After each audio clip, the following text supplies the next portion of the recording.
It's made our lives so much easier. I'm Jeff Paulette from the Gerald R. Ford Presidential Foundation.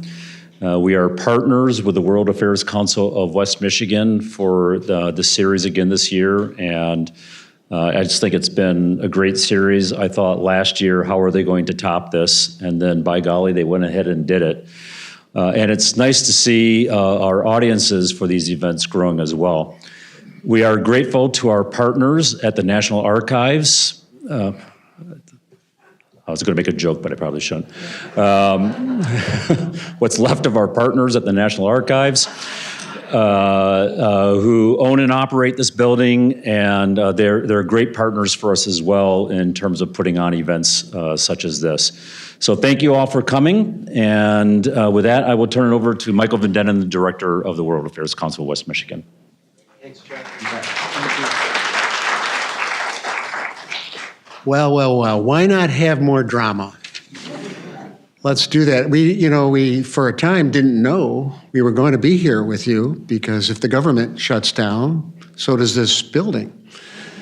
So the staff here have to deal with that, and we did too. We had a plan B ready to go. We would inform all of you, but I'm sure some of you would have come to the front door and seen a little sign and go like, what? But we are here, and though there's a little tech glitch with live stream, we can get started. Thank you for your patience. This is the 7th program in 8 for the Great Decisions series, with topics suggested by the Foreign Policy Association. I'm Michael Van Dennen. I'm the Executive Director of the Council, and on behalf of my team, my colleagues Erica Kubik and Rachel Brooks and Abigail Stead, and the Board of Directors of the Council, thank you for being here in person. I'd say thank you online too, but, well, they'll catch up. It's the Council's mission to empower the people of West Michigan to engage thoughtfully with the world. And we believe that to change the world, you first have to know the world. That's why you're here tonight. And you can learn more about what we do at worldmichigan.org. Thanks to the Gerald R. Ford Presidential Museum and the staff for hosting with us, the Gerald R. Ford Presidential Foundation for their support. Thank you to the museum staff and the Grand Rapids Community College tech people for helping us out with these broadcasts. We express our appreciation also to WGVU Public Media for being our presenting media sponsor, and to the Community Media Center as our communications partner. Now, finally, let me introduce our presenter for this evening. We're delighted to have her here. Emma Ashford is a senior fellow with the Reimagining U.S. Grand Strategy Program at the Stimson Center in Washington, D.C. She works on a variety of issues related to the future of U.S. foreign policy. International security is another area of her interest, and also the politics of global energy markets. She has expertise in the politics of Russia, Europe, and the Middle East. Ashford is also a non-resident fellow at the Modern War Institute at West Point.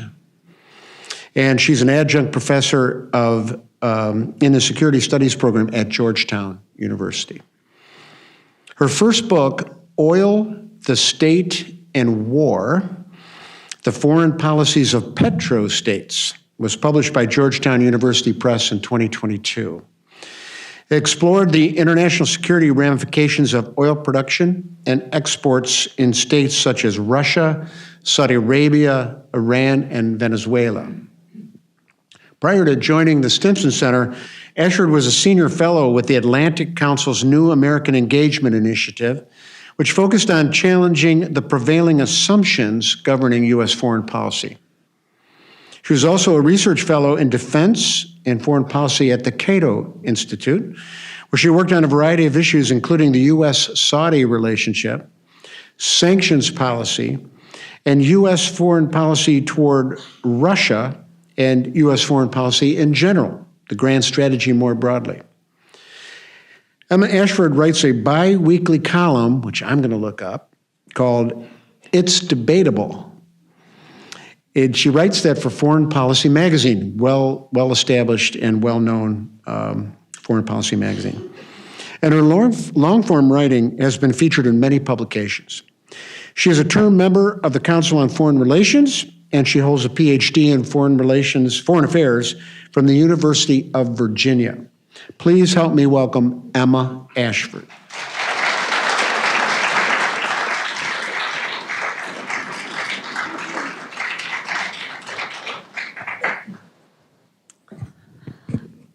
Good evening. Get my notes up here so that I know what I'm meant to be talking about. Thank you so much for being here and for bearing with us through some technical difficulties. I really appreciate the World Affairs Council of Western Michigan hosting this and the Ford Presidential Library. I am here to talk about the future of U.S. foreign policy, but perhaps more particularly, we stand here, we're about 6-7 weeks into a new administration, and I've been asked to talk a little about how we might understand U.S. foreign policy, what this administration may or may not be trying to do, and where we go from here. So I actually think it's a really good time to be doing this. We are far enough into the administration that we have some initial outlines of what we might be able to say.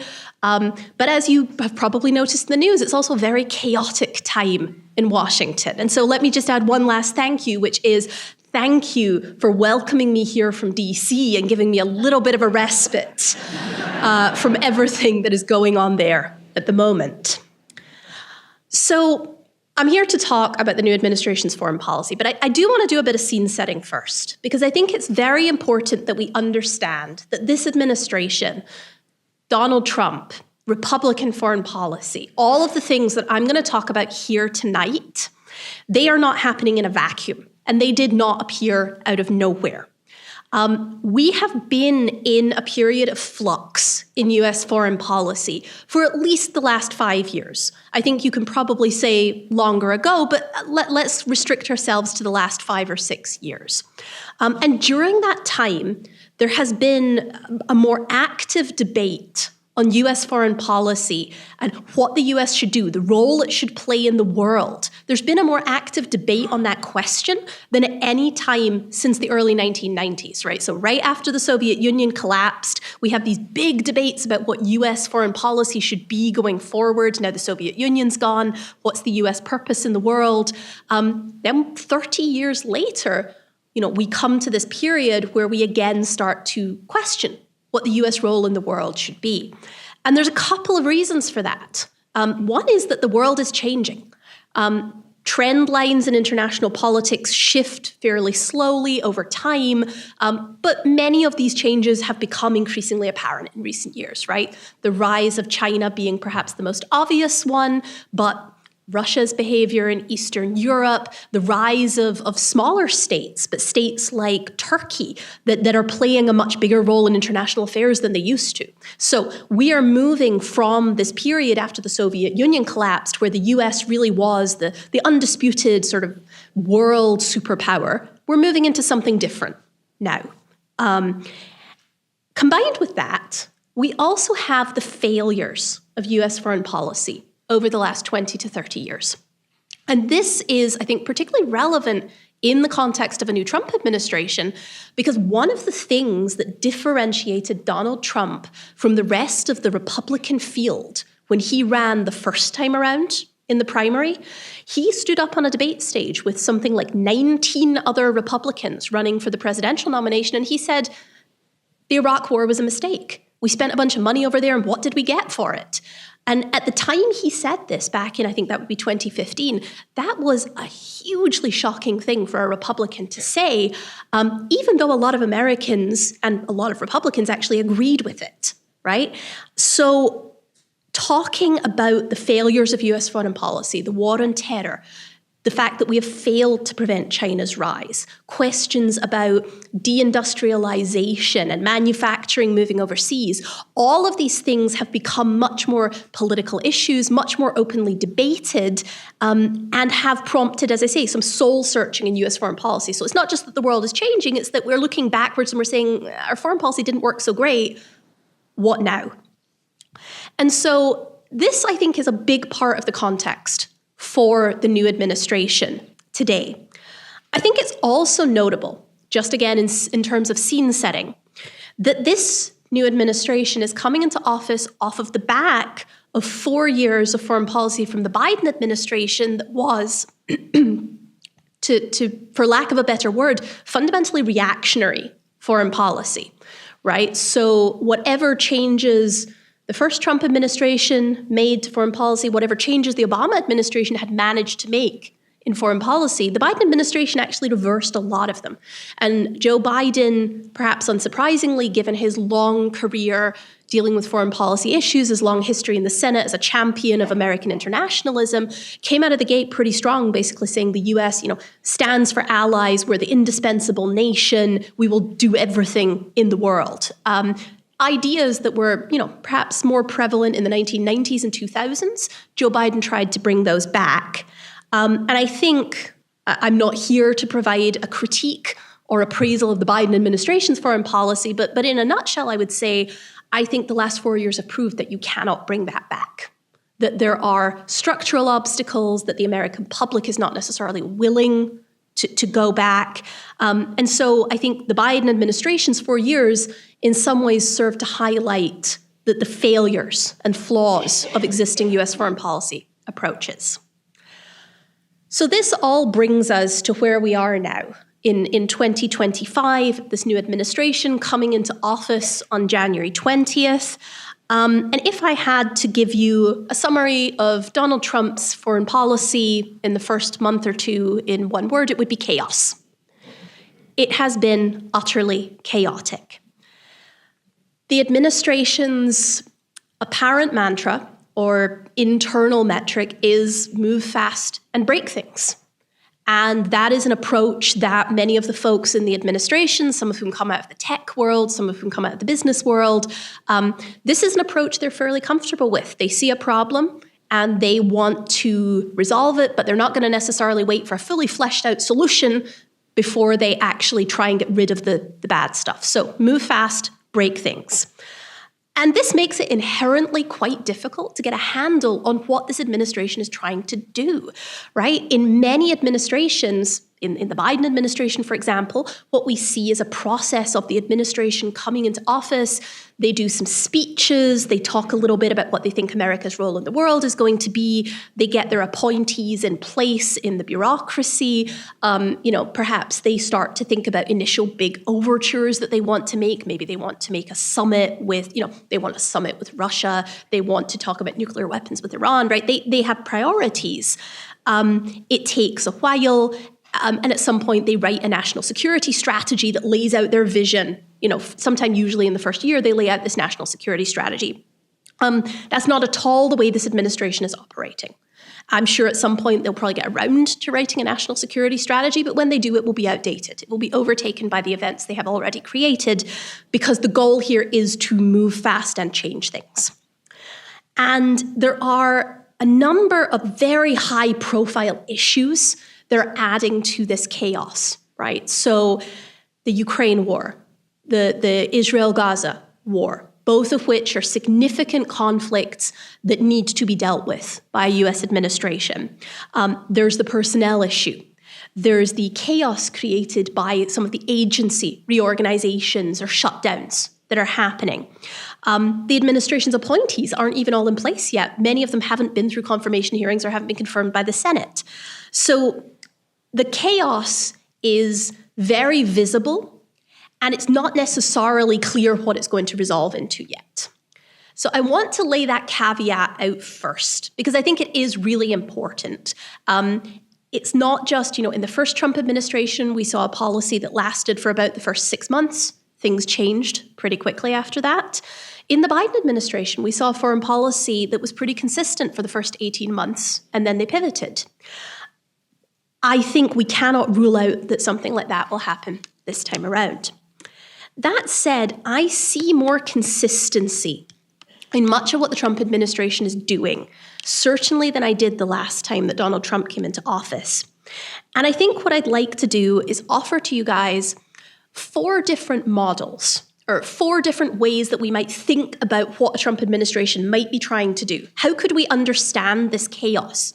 So let me lay out these 4 models, and then we'll maybe try and assess which of them fits the evidence most closely, and hopefully that can give us some idea of where we might be going with the administration. So the first of these models, and the most intellectually consistent of them, is the notion that the Trump administration is bringing a new sense of realpolitik, hard-nosed realism, into US foreign policy. And in particular, that this administration is going to embrace really draconian prioritization, right? They are going to pull the US away from the things it does not need to be doing, the places where it is overextended, and they are going to refocus it laser-like on China and also potentially on the Western Hemisphere. And there is some evidence to support the idea that this is what the administration is doing.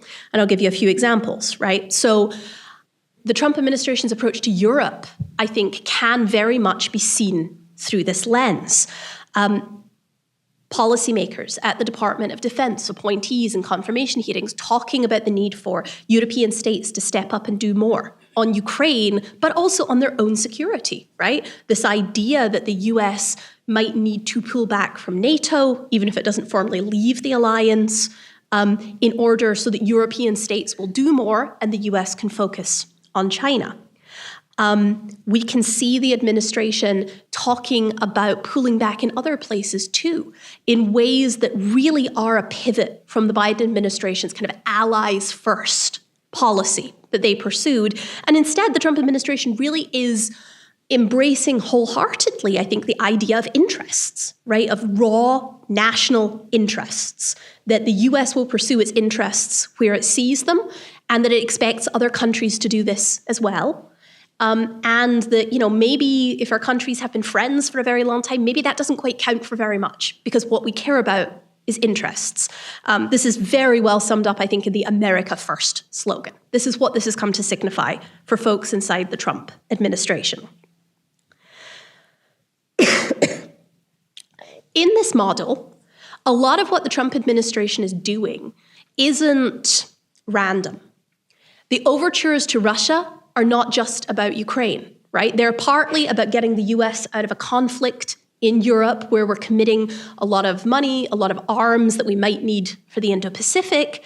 But it's also about an overture to Russia, because in this worldview, we really don't want to push together Russia and China and make them one unified axis of authoritarians, the way the Biden administration framed it. Instead, we want to encourage the Russians to work with us sometimes and work with the Chinese sometimes. Now, whether or not that is a feasible approach, we can talk about in the Q&A if folks want, but there's certainly a theory of the case there. And again, it comes back to this realpolitik. We can see the use of tariffs, right? Many of these things that the Trump administration has done in economic statecraft in the last 6 weeks or so has been, using tariffs, not necessarily against US adversaries, although there have been some against China, but we're using them against Canada or Mexico. And it's about specific issues. And you can see the usage of these tariffs as leverage to, get, say, Canada to change its policies on stuff related to the border, right? That, again, realpolitik, interest-driven, we use the tools available to us to coerce others. And a final point I would make here is that, this has been a little submerged under a lot of what's happened, but, the initial moves that Secretary of State Marco Rubio made, where he went on a swing through Latin America, went to Panama, talked about security of the Panama Canal, talked about, the hemisphere and how we need better relations and more military defense, and we need to keep China out of the Western Hemisphere. Again, that's all very consistent with this realpolitik view. But I'm definitely seeing some shaking heads here. And I agree with you, because this view doesn't explain everything that's going on. This doesn't explain gutting a bunch of the US agencies that, regulate relations with different parts of the world. This doesn't explain knocking USAID completely out of everything. This doesn't really explain the tariffs on allies. Yeah, you can kind of explain them like I did instrumentally, like we'll get something for threatening Canada. But if you really want to keep China out of the Western Hemisphere, you don't want to put tariffs on Canada and Mexico, right? So again, there's a lot of inconsistencies in this approach. So let's try a different model, right? And see how that one fits. So, okay, here's a second model for you. And I've heard this a bunch from European interlocutors. This is also very popular among folks on the progressive left as an explanation for the administration's foreign policy. And it's the idea that foreign policy is primarily driven by domestic politics, by domestic political and economic incentives. And so, there are different versions of this, or different pieces of evidence that people point to make this case. So the dismantling of the agencies, right? Let's start there. This is much more about domestic politics, that there isn't a foreign policy rationale, is how folks might explain that under this worldview, that this is much more about, Republicans, the Trump administration, very much favoring attacking the administrative state, cutting administrative bloat, and if it happens to be in something like foreign aid, so be it, right? They'll rationalize that, they'll put some of it under the State Department, and it'll be fine. So that would be one way to view the agency cuts. There are other pieces of evidence here. The tariffs, right? You can see two sets of tariffs and two rationales for tariffs coming out of the Trump administration. Again, there's a fairly instrumental explanation you could make under this model, which would be that the Trump administration has been targeting Canada and Mexico with tariffs primarily on things that it thinks are important for the US domestically, right? It's about stopping fentanyl traffic. It's about, making sure that, US farmers or US manufacturers are getting a better deal. It's about migration, right? Those would be the explanations that you would get that would support this viewpoint.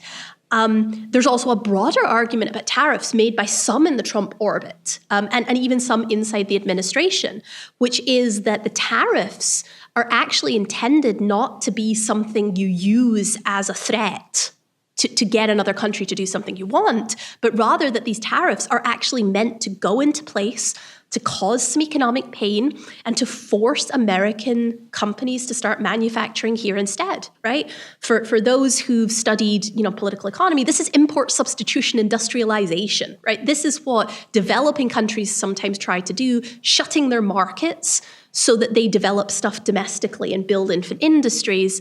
The US is in a very different situation than those countries, but that's fundamentally the theory at play here. So some of these long-term broad tariffs, that would be the explanation. Again, it's about domestic economic revitalization.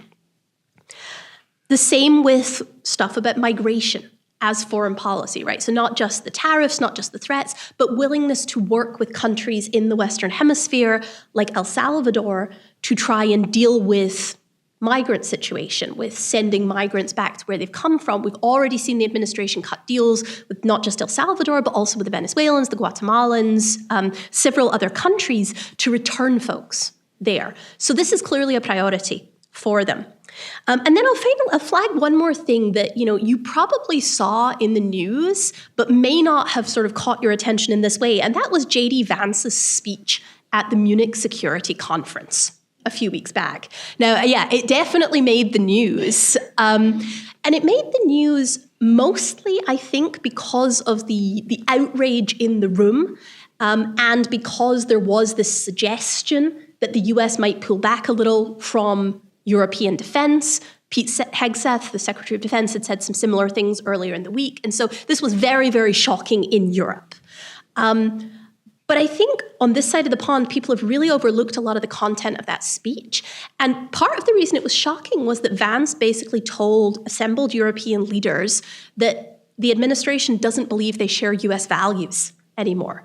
Things like free speech, free markets, getting rid of regulation. Now, again, you may agree or disagree with that viewpoint. I certainly think it's fairly selective in some cases. But Vance made this speech. He was evidently very serious about it. And then he went and met with members of the AfD, a German political party on the far right before the German election. There was a signal here from the administration, right, that liberal European values are not necessarily the same as the conservative ones this administration holds. And so, this is how we view foreign policies, through the lens of this domestic political understanding. So I think you can make a coherent case there, right, that this is as much about domestic political and economic factors as anything else. The thing is, there's other things this doesn't explain, right? In particular, this doesn't explain the administration's really excessive focus on the Middle East. The doubling down on various elements of policy towards Iran, on Israel policy, etc. That would not seem really to comport to the domestic politics model at all. So I guess let me offer you a third model here, one that I hear quite often from Republican friends in DC, which is that very much like the first Trump administration, this administration is really just going to be a continuation of traditional Republican foreign policy, but let's say with some Trumpian characteristics, right? He's going to introduce some randomness. He's going to introduce policy by tweet. And, just like the first time around, where, he had to be talked out of letting the Saudis invade Qatar and, had to be told that he couldn't fire missiles into Mexico. That there will be these things that he suggests that are, not necessarily consistent with prior Republican foreign policy, but that his appointees will eventually bring him around and persuade him. And that in general terms, foreign policy in the second Trump administration, like it was in the first, will be pretty much a continuation of foreign policy under previous Republican presidents, going all the way back to George W. Bush. So a focus on things like sovereignty, right? Hatred of the United Nations or international agencies, pulling the US out of the WHO. You could see another Republican administration having done that, right? That is something that is very much in the realm of possible. The hawkishness that Trump displayed the first time around when it came to Iran, when it came to Russia even. This is pretty traditional in Republican foreign policy circles. And I think Israel really does remain the best case for this model, right? It is the place where Trump really hasn't made any particular changes to US policy at all. Right? It's where the consistency we start to see in other areas really breaks down, and it is the Republican commitment to Israel as a state, as a political project, more so than any foreign policy metric that is shaping this policy. You can see folks in the administration, like his national security advisor, Mike Waltz, who have written previously about how Trump presents an opportunity for Republicans to build sort of a Reaganite Trump synthesis, right? So they're going to take some of the best parts of, Trump's sort of more nationalist, more sovereignty-focused instincts, and they're going to stick those in kind of the Reaganite America as the city on a hill framework, and that this will be pretty consistent over the long view. And, you basically can take things on a case-by-case basis at this point, right? So the tariffs in this view are, again, very much about strong-arming other states. These folks would argue that Trump will not actually withdraw troops from Europe, even if he plays tough on Ukraine. He's just playing tough to get the Russians to come to the table. And, maybe it's a little on the Trump randomness because he wants a Nobel Peace Prize, right? Much like the first time around, Donald Trump went to Helsinki, met with Vladimir Putin. They got along like a house on fire, right? They personally clicked. And we saw this with other leaders as well. We saw this with Kim Jong-un. So maybe it's just traditional Republican foreign policy with sort of the Trumpian element thrown in.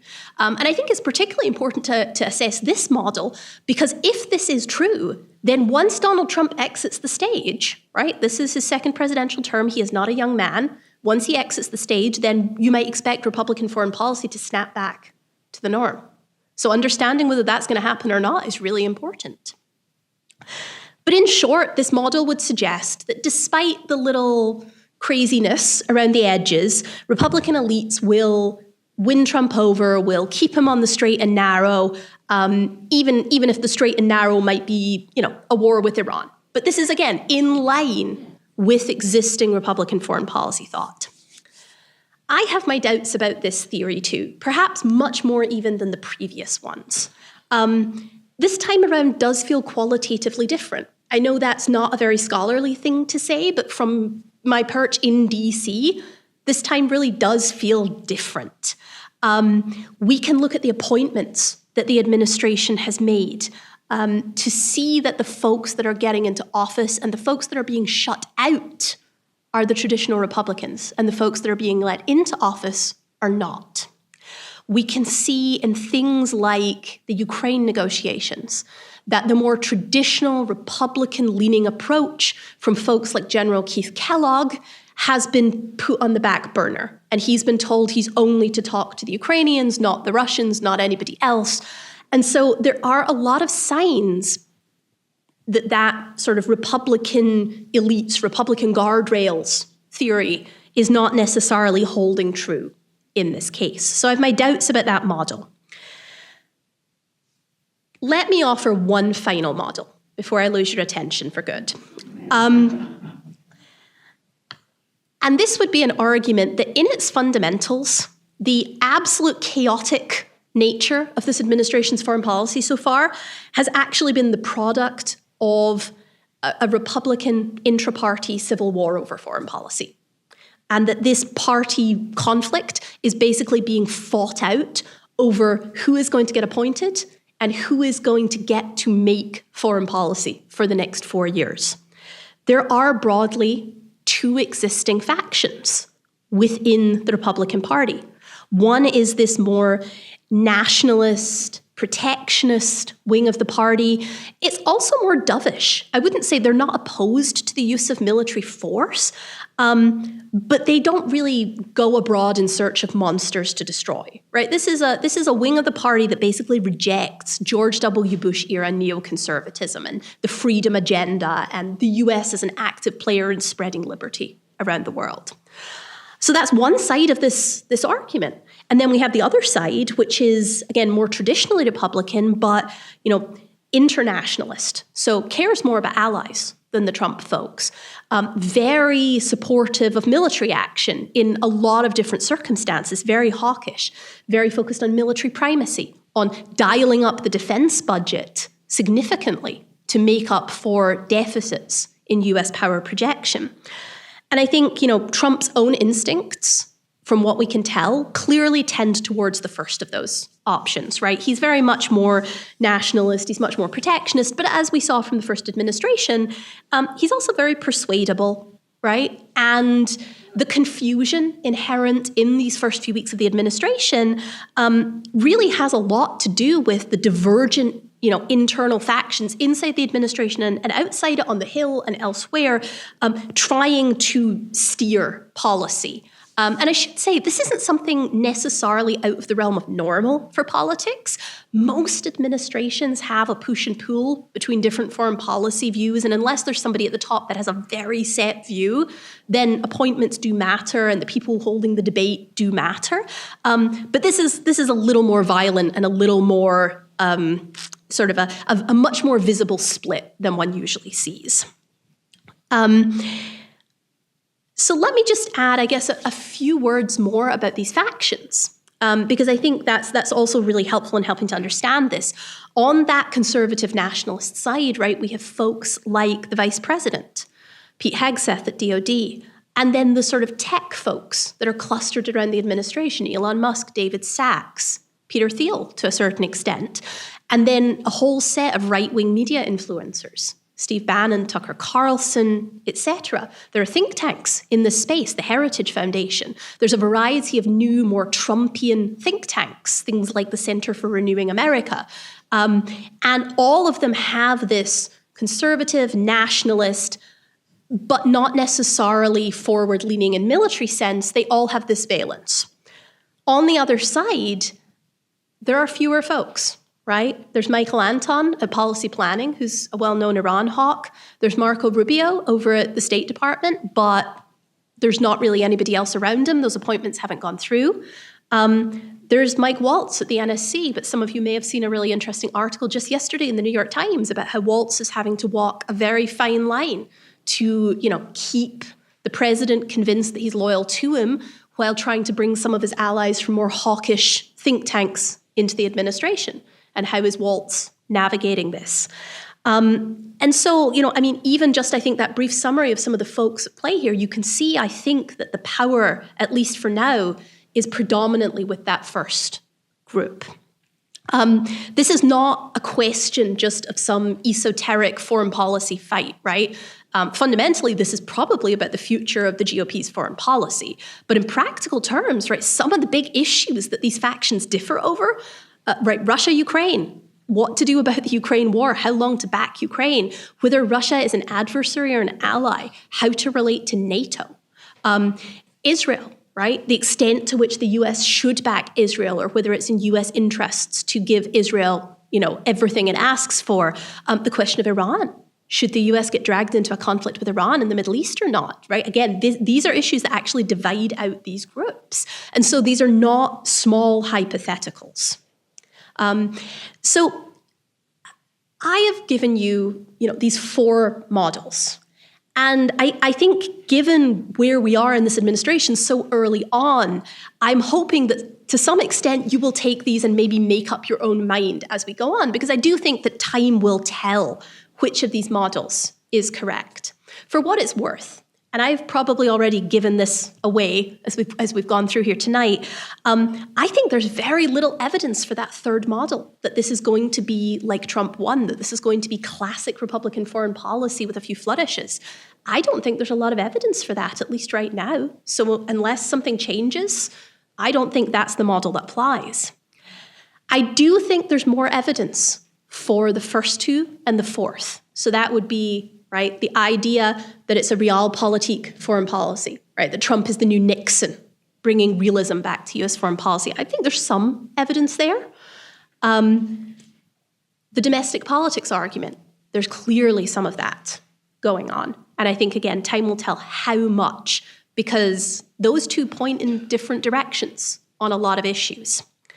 And I do think this last explanation, that there is an active ideological political fight over foreign policy happening in the early days of the administration, I think really does explain a lot of the chaos that we've seen. Which of these factions ends up winning that fight may tell us a lot about the way that we're headed going forward. But it's also worth noting that success or failure in some of these issue areas could swing that fight one way or the other.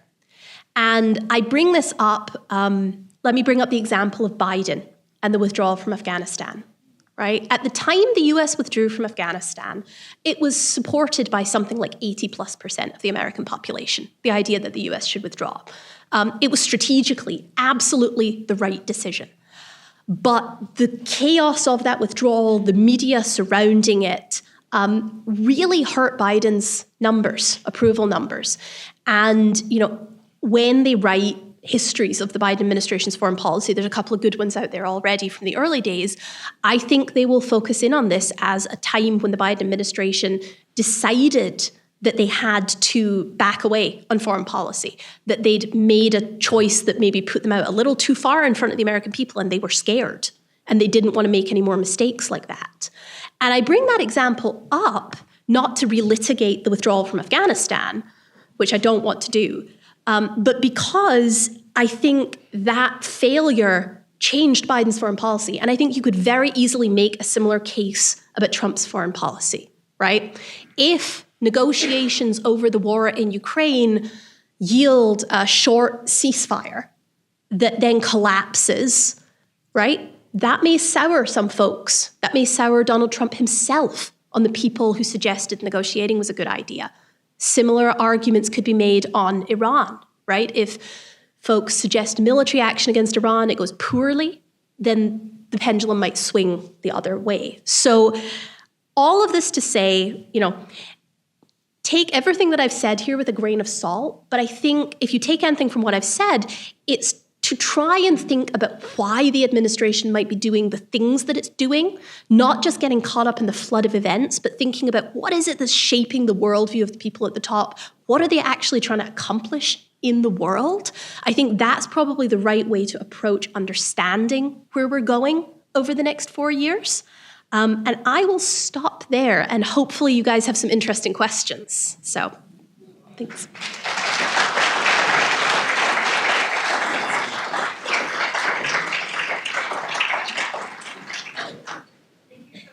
Emma, and we're looking forward to hearing from our audience. Now, typically I will say, hey, you can text your questions if you are watching live. We don't have any live viewers in the like 616-308-6560, and I will ask the question for you if you're shy, but I will also pass around the mic along with Michael. And so if you'd like to ask a question, please raise your hand and we'll come for you to ask your question. And we've got one here already, so.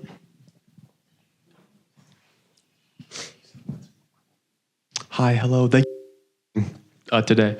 So for young people, especially, when I was in 6th grade, that was when Trump first entered office. So I have never seen God, I'm old. Sorry. Sorry. No worries. I've never seen a quote unquote normal political sphere. When I've grown up, this is what I've grown up in. So when it comes to those of us who want to enter government work, pretty scary on the future of how that might look. I've heard, the rhetoric that the two-party system might not always last in the nation, and we're overall just a young country. Also, climate change. And, drill baby drill. So there's a lot of things up in the air. What do you think young people should make of the political state of the union today? Yeah, good question.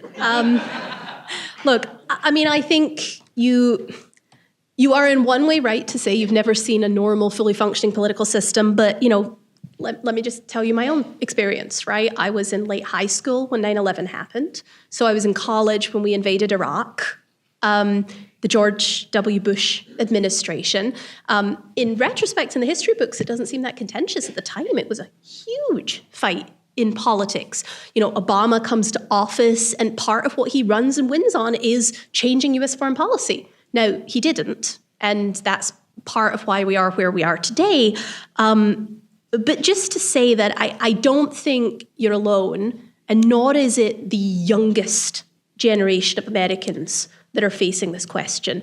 I would go as far as to say that most folks under 45, 40-ish probably have experienced some of this turmoil and have questions about where US foreign policy is going. And if you look at the polling broken down by generation, you actually see this quite clearly across the population. You see that millennials and Gen Z in particular have very different views about the world than the generations that came before them. And I think this is partly just seeing the failures of the war on terror, seeing everything from the last few years.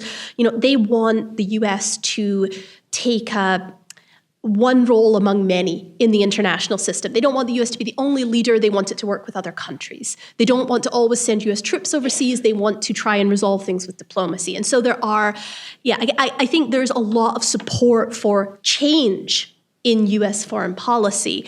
And, one of the problems and one of the reasons I think why we're seeing what we are seeing now is that change has not emerged through sort of the normal process of politics, that it has been fairly effectively tamped down in recent administrations. And so, where we are now is slash and burn, and that's not necessarily good. What I will say is for young folks interested in doing foreign policy, in changing things for the better, there is always a place for folks who want to do that in Washington. And there are loads of ways to do it. It doesn't have to be government work. It doesn't have to be think tanks. It can be NGOs. It can be working on Capitol Hill. It can be all kinds of things, internships, activism. There are plenty of ways for you to try and change the needle. And from my point of view, and very selfishly, that's what we need. We need people that actually want to change things, because nothing will change otherwise. So, selfish answer.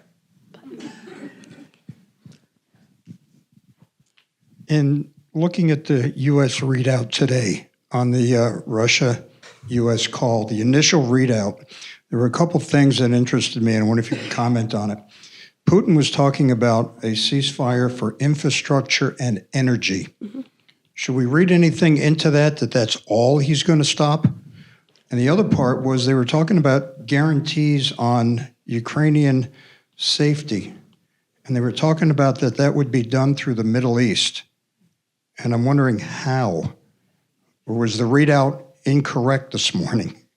Yeah, the readout I saw, I did not see something on security through the Middle East, so I will have to leave that one. On the infrastructure and energy question, so the readouts differ, the Russian readout and the American readout. One is missing the article. We don't know if it's infrastructure and energy or energy infrastructure. And that actually matters because one is very favorable to Russia and one is not. But look, at a broader level, the things that they talked about on today's call, ceasefire on, let's say energy infrastructure, a ceasefire related to Black Sea shipping, increased prisoner transfers. Those are all things that have been on the table previously and either happened and then failed or didn't quite get all the way to agreed. So this is not something that is coming out of nowhere. These are things that the Russians and Ukrainians have negotiated on in the past and that both sides do have an interest in seeing. So I know there's been a lot of negative pushback after the call today, but I am actually not entirely discouraged by this. To me, this suggests that there is an opening for some diplomacy that could find a workable solution here. And I really do think, the Russians are certainly not being giving about this, but they also haven't shut this down cold either. So again, I think there is a prospect here for a path that there wasn't 2 months ago. Yeah, thank you. I just want to acknowledge, I really like your four models, and I want to acknowledge that I think I lean a little bit more towards the second one, the domestic issue, and I wonder if we could expand upon it a bit in terms of, I think the objective is to make the richest Americans richer, and we can look at the tariffs and we can say this is protectionism, and those folks that own and operate businesses here in the United States can raise their prices now because we have higher prices by competitors. We can also look at the war in Ukraine and the cutback on militarism because we're going to cut the federal budget and we're going to give those cuts to the richest folks. So anyway, what are your thoughts on expanding that? Yeah, look, this is why you hear this line of attack most often from progressive Democrats, from the progressive caucus in the House, or from, I heard Bernie Sanders did some big rallies where he got into some of this. He's been arguing this since at least 2016 or so, that, the idea that the Trump administration, and Trump in particular, is very focused on, basically elevating global kleptocracy, right? Helping the rich get richer and doing so globally, right? And that's what they care about. This is actually traditional class-based analysis, right? This is Marxist analysis. They're looking at, classes and who wins. Look, I think there's always something to these arguments, right? It is obvious that Elon Musk is going to benefit from contracting with the US government. It's obvious why tech giants like Palmer Luckey or, Peter Thiel, why they want, to work with the Trump administration. And it's because, again, defense dollars flow to their companies. So there's something to this. There's always something to this. But at the same time, it doesn't fully hang together as a unifying theory of why the administration would do this. Have you looked at your stock market gains lately? Right? Last I saw, we'd wiped out 6 months of gains. And it's really not just the average person that hurts. Yes, it hurts retirees. Yes, it hurts people that have, their retirement savings in stocks. But it also hurts companies. And tariffs, they are a good way. You're absolutely right. They're a good way of directing benefits to a small group of people at the expense of everybody else. But the everybody else in this case is a lot of American business owners who are not happy about tariffs. American banks aren't happy about the flight from the dollar. So I just think, that there's not enough consistency there to buy fully into the sort of the Bernie Sanders theory of this. I think we can make a better argument for domestic politics than we can for it's all about the rich. Emma, China has now passed the United States in a number of diplomatic posts that it has over the year. I mean, the U.S. had always been the world's leader. Should we be really worried about that? Is that something that worries you, or how should we understand that? So it is a difficult time to be someone like me in DC. I am somebody who has argued for change in US foreign policy. And so pretty much everything that happens these days, I look at it and I say, oh, that institution needed reform, but I don't know that this was the way to go about it. And so, you can say that about a lot of these things, about the entire shuttering of USAID. If I were to have my way, right, the US would do less militarily around the world, but would increase the size of our diplomatic corps. That we would be engaged with countries more in commerce, in diplomacy, but that is not, I think, where this administration is, and it's not in general where Republicans are, because you see it on the Hill among more traditional Republicans as well. And let's be honest, Democrats have not exactly tried to increase support to the State Department in recent years. So again, this is a very difficult situation because it's sort of a half solution, right? I think this administration, myself, others, I think share some diagnosis of the problem, right? The US is too focused on military adventures in the Middle East and to some extent in Europe. We're not nearly focused enough on the threat from China, whether that's military, whether that's diplomatic, whatever. But thus far, all we seem to be doing is destroying capacity. And I haven't seen what's going to be built in its place yet. So I don't want to say it's too early to tell, but I'm deeply, deeply skeptical that we're going to get a significant increase to state in this administration. We've watched over the last 50 plus days how the administration has profoundly eroded or damaged or destroyed the trust that we've had with our historic allies.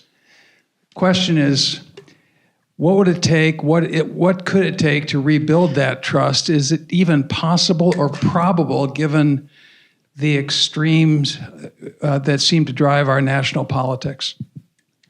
Yeah, I mean, look, this is a very good question, and I think feeds directly from the answer to the last question, which is the US needed to reform its alliances. And from my point of view, that was something that had to be done. It is absolutely essential.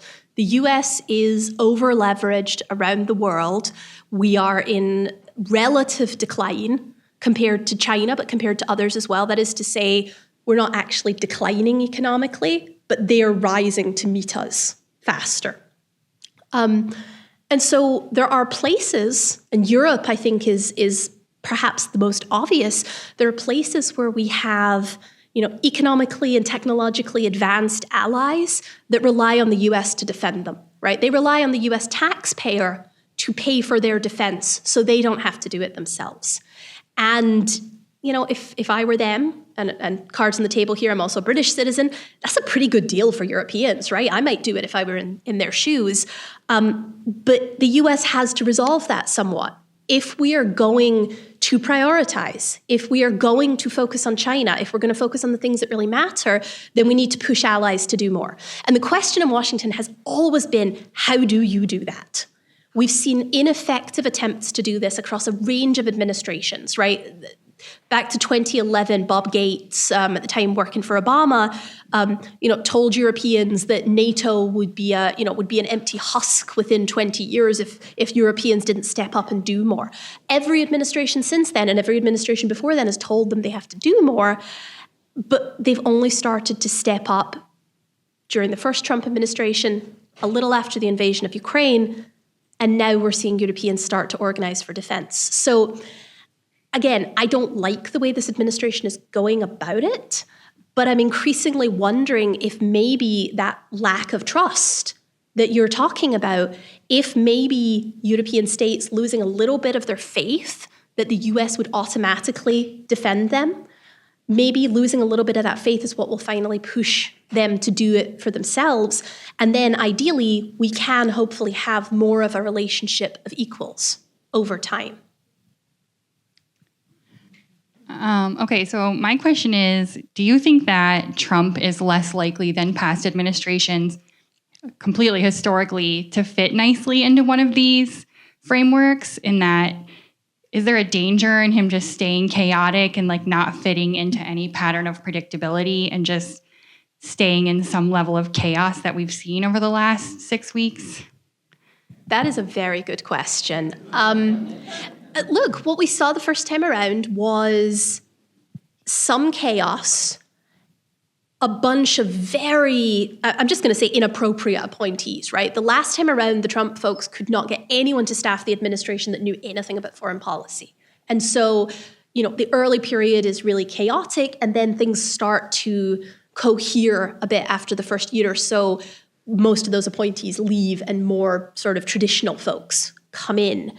But I also think that the lesson that Trump and the folks closest to him learned last time is that you really don't want to hand the reins over to the foreign policy establishment. You can see an element of this in the way that Trump and the folks around him talk about DOGE, shutting down US agencies, right? That they very much do not trust bureaucrats, foreign policy elites, who, again, there's a little truth to this, right? They blame foreign policy elites in Washington for the Iraq war, for everything that's gone wrong in the last few years, and there's some truth to that, right? But they go far too far with it. So I don't think they're going to suddenly turn around and find consistency of that kind. But the question of whether that then means it's just very chaotic for 4 years is a really good one. My inclination is to say no, it will probably, that there are enough new folks who want to see Trump's vision fulfilled, that there's a lot of organizations that have spent the last 4 years while they were out of office building up a cohort of people that want to do foreign policy this way, that I think it will be more consistent. But yeah, really good question. Come back in 4 years. I'll follow up just a bit, but then a slightly different direction. You gave a lot more sophisticated view of how I have thought about the foreign policy organization as they have done in this Trump administration. I felt it's more like the policies that make Donald Trump look good, which aligns with your fourth one a little bit, and that is or at least those things that are successful is what they're going to perhaps turn to as they move forward. And that view also permits folks like a Hegseth, who has a very firm view of how he thinks the world should be organized, and certainly how the U.S. should be organized, to get close to Trump and impose his view. And if he's successful in getting some things done, or, Rubio is successful, but if they make Trump look good, it'll be a positive direction. So my view is a little bit, the policy is things that make Trump look good. That may be too simplistic. I'm curious about how you see that fits into some things. No, I do think you're right. I think that fits far better with the fourth of those models than the others. And in part, that's because you can make a lot of arguments about foreign policy that can make Donald Trump sound good on different sides of these debates, right? I was out in Saudi Arabia in November and heard a lot of people, in the Gulf making this argument. They love Trump out there, by the way. Like they just really like him as a person. It's kind of an interesting cultural thing. But making this argument that Donald Trump should be seen as a peacemaker, right? He's the only person that can force Netanyahu to the negotiating table, and therefore he should be the peacemaker, and that will make him look good. And on the other side, you have folks in the States saying, well, but you've got to be very supportive of Israel. You've got to be very strong, stand up against campus protests. That will make you look good. And I can kind of do that on both sides for a variety of these issues. And so what worries me is not so much that the policy is, what's going to make Donald Trump look good. It's that the merits are really beside the point. It's almost about which side tells the better narrative in some of these cases. And so, my concern, I think particularly on Ukraine, just because it's something that I work on a day-to-day basis, but, is that reversals in one area might cause them to jump completely to the opposite policy. So I think there's definitely a risk, again, back to this, chaotic foreign policy problem. Yeah, I was going to ask chaotic problem as well. A couple of things that have happened, at least in the last few days, seem to me hard to understand. And I can only understand that as just kind of random, something came in his mind or someone said something. And I'm thinking of, for example, taking over the nonpartisan congressionally funded Institute for Peace, or shutting down Voice of America and Radio Marti. I mean, they just seem kind of wildly inappropriate and strange. And I'm having trouble understanding it through any lens except chaos, jumping from here to there. Who last talked to me in the last 5 seconds? So would you be able to explain those at all better than chaos? I mean, I think Voice of America and USIP, I think both fall into this category of, basically everything that Doge is doing on the foreign policy front, falls into the category of trying to, undermine a US bureaucracy that they think has become too full of itself, that is making policy that they don't necessarily agree with. And I think, there's some pattern to the organizations they're targeting, right? USAID isn't popular. The American people hate foreign aid. That sounds terrible, but it's absolutely true. Go and look at the polling. The American people hate foreign aid. They think a quarter of the US budget goes on foreign aid, which is so far from the truth as to be ridiculous. But it doesn't poll well. Voice of America, USIP, most folks don't really know what those are or what they do, but what they definitely are is they are places where critics of Trump, the first time around in particular, have held jobs, have held influence. So, there's, again, I think there's a domestic politics explanation here, and, that would probably be where I would, put my explanation right now on those things. But you're right. There are other areas where things do just seem to come into, so Greenland, right? We haven't talked about Greenland yet. This sort of emerged from nowhere, right? In a Trump tweet, now we're going to take Greenland. But it turned out that there had been folks working behind the scenes on this who believe that the US Greenland needs base access for Arctic warfare. And so they convinced Trump this was a good idea, and he tweeted it. So there's definitely some of that that's untethered from domestic politics as well. Could we look at something even more extreme that we might be going to, and that's isolationism? Do you see any possibility of ending up with that? There are a few. I usually very much dislike the term isolationism because I think, particularly in the last 30 years, isolationism has basically become a slur used to, signify that somebody is unserious about foreign policy. And at a time when, the US basically maintains overseas basing and overseas military commitments that are more than we've had, even during the Cold War, right? I think the fact that calling to downsize any of that is called isolationism is fundamentally unserious.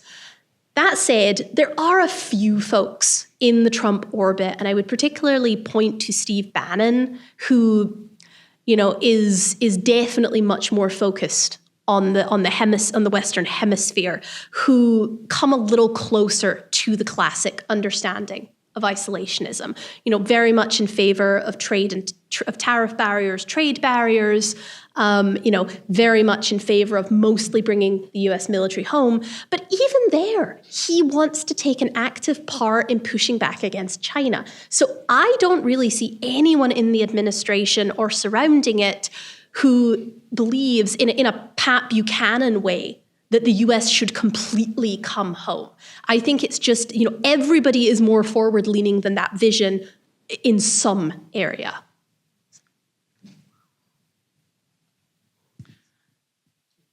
Well, I'm very glad that you are from England because my question is one that you'll be able to probably answer easily. I was very surprised when Zelensky got kicked out of the White House and went and flew straight to London and was seen with King Charles. And so I'm wondering, what is the role of England with the Ukraine?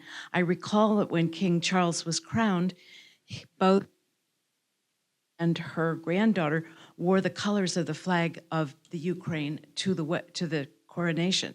And so I'm quite curious. Okay, so a few things. Scottish, not English. But yeah.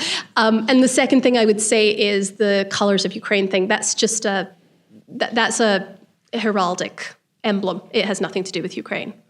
But the UK has been very, very supportive of Ukraine. There's a new government in the UK as of about a year ago under Labour Prime Minister Keir Starmer. This is the first time Labour has held power in 16 years. It's been a very long time. And they're trying to convince everybody that they know what they're doing and they're serious on defense. And leaning in on Ukraine has been one of the ways that they're doing that. So rolling out the king to meet with Zelensky after the Oval Office thing was intended to be symbolic.